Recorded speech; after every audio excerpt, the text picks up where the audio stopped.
Struggling to get your students engaged with reading? Well, here's a simple but powerful strategy. Interactive reading. Let's see how it works.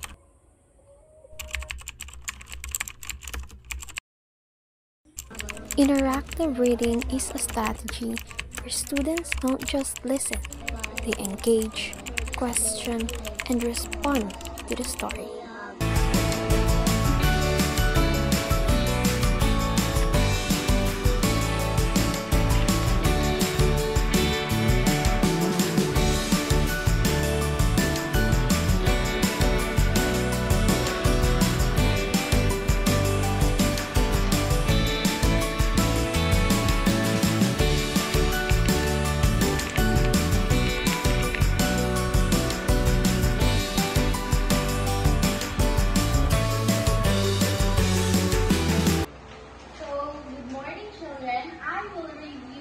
Story entitled When Lily Learns the Frog Talk.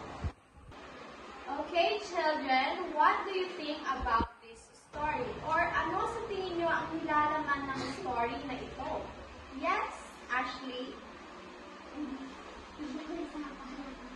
Okay, very good. Tungkol siya sa palaka. Lily was one of them. He met a group of fish along the street. He joined them. He made friends with them. He lived with them. Lily learned to speak the fish talk. Blah, blah, blah, I am a fish, he said. Blah, Lily, blah, blah, blah, said an old fish. No, Lily, you are a tadpole, a baby frog. Days passed. Something strange was happening to Lily. He got scared. He was losing his tail, and he was growing legs. There were a tadpole living under a large leaf floating on the stream. One day, a big branch fell from a tree and into the stream. The branch hit the large leaf. The tadpole quickly left to look for a new home. The old fish said, just keep trying. Subukan mong aralin yung mga salita nila.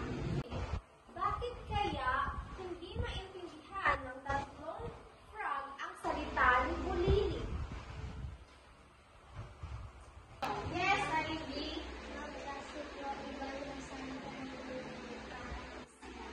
Okay, very good. Tunog ng frog. Very good! Children, ano ang pinaka-paborito niyong parte ng ating binasang kwento? Yes, Angel. Ang favorite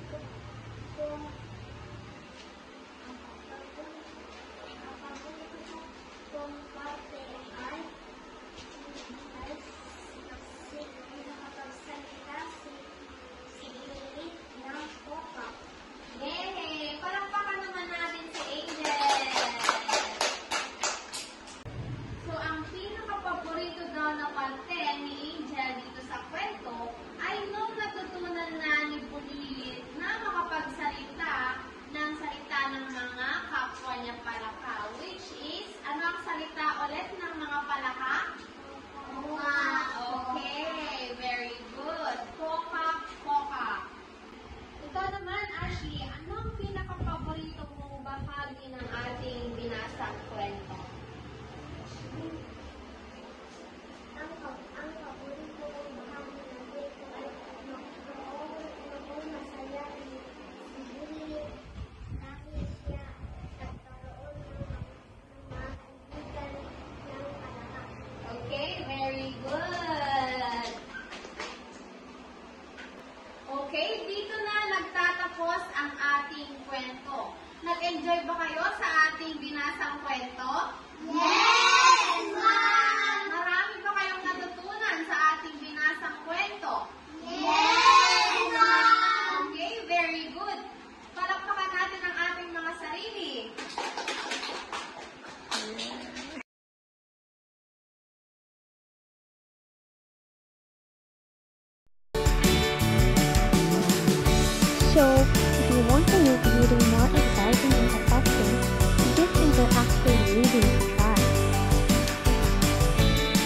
like, share, and subscribe for more.